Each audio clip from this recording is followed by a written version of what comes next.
Hi friends, அஸ்ஸலாமு அலைக்கும். நம்மள நிறைய பேருக்கு ஃபேவரட்டான டீ கேக் எப்படி பண்ணுறதுன்னு தான் பார்க்க போகிறோம். நான் இன்னைக்கு கொஞ்சம் ஹெல்த்தியாக ஹோல் வீட் யூஸ் பண்ணியிருக்கேன்.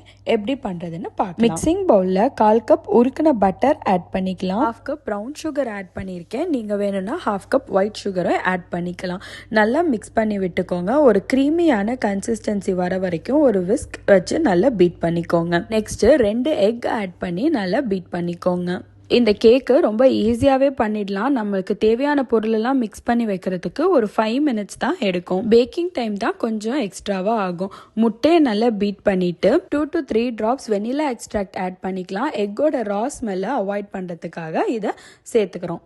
நெக்ஸ்ட்டு ட்ரை இன்க்ரீடியன்ஸ் எல்லாம் ஆட் பண்ணிக்கலாம். 1 கப் கோதுமை மாவு, 1 teaspoon baking powder, 1/2 teaspoon baking soda, கொஞ்சமாக சால்ட் ஆட் பண்ணி எல்லாத்தையும் சலிச்சிட்டு வெட் இன்க்ரீடியன்ஸோட ஆட் பண்ணிக்கோங்க. லைட்டாக கலந்து விட்டுட்டு 1/2 கப் மில்க் ஆட் பண்ணி மாவெல்லாம் நல்லா சேர்ந்து வர மாதிரி கலந்து விட்டால் போதும். ரொம்ப போட்டு மிக்ஸ் பண்ண வேண்டாம்.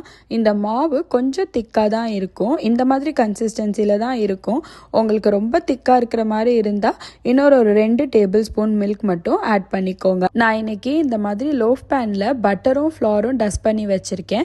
நீங்கள் வேறு ஷேப் பேன் கூட யூஸ் பண்ணிக்கலாம். பட்டர் பேப்பர் இல்லைனா ஃபாயில் பேப்பர் கூட வச்சுட்டு மாவை ட்ரான்ஸ்ஃபர் பண்ணிக்கலாம். பண்ணுறதுக்கு முன்னாடி பேனை நல்லா டேப் பண்ணிக்கலாம். 350 டிகிரி ஃபாரன்ஹைட் 180 டிகிரி செல்சியஸில் 30லேருந்து 35 மினிட்ஸ் வரைக்கும் பேக் பண்ணிக்கலாம். ஒவ்வொரு அவனுக்கும் பேக்கிங் டைம் மாறும். ஒரு ஃபோக் இல்லைனா ஒரு குச்சி வச்சு இந்த மாதிரி பண்ணால் மாவு ஒட்டாமல் வரணும். கேக் நல்லா ஆறுனதுக்கு அப்புறமா டின்லேருந்து அன்மோல்ட் பண்ணுங்க. ஒரு நைஃப் வச்சு இந்த மாதிரி ஓரங்களை எடுத்து விட்டுட்டு மோல்ட் பண்ணீங்கன்னா ஈஸியா வந்துடும். இப்போ நம்மளுக்கு தேவையான சைஸ்ல இந்த கேக்கை கட் பண்ணிக்கலாம். கேக் நல்லா சாஃப்ட் அண்ட் மாய்ஸ்டா வந்திருக்கு. மிச்சம் இருக்கிற கேக்கையும் இதே மாதிரி ஸ்லைஸ் பண்ணி எடுத்துக்கலாம். கட் பண்ண கேக்கை நம்ம ஒரு பாக்ஸில் போட்டு வச்சு ஃப்ரிட்ஜில் ஸ்டோர் பண்ணிக்கலாம்.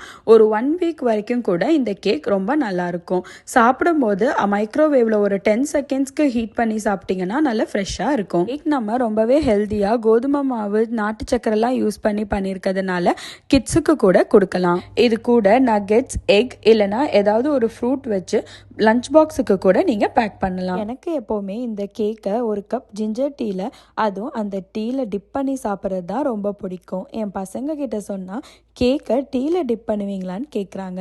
என் பொண்ணு டிப் பண்ணால் அது உள்ளே விழுந்துருதுன்னு சொல்லி அழுகிறா. உங்களுக்கு இந்த மாதிரி கேக்கில் டிப் பண்ணி சாப்பிட்றது பிடிக்குமான்னு சொல்லி கமெண்ட்ஸில் சொல்லுங்கள். நீங்களும் இந்த கேக்கை கண்டிப்பாக வீட்டில் ட்ரை பண்ணி பாருங்கள். இந்த மாதிரி இன்னும் நிறைய ரெசிபீஸ்க்கு நம்ம சேனலை சப்ஸ்கிரைப் பண்ணிக்கோங்க. தேங்க்ஸ் ஃபார் வாட்சிங்.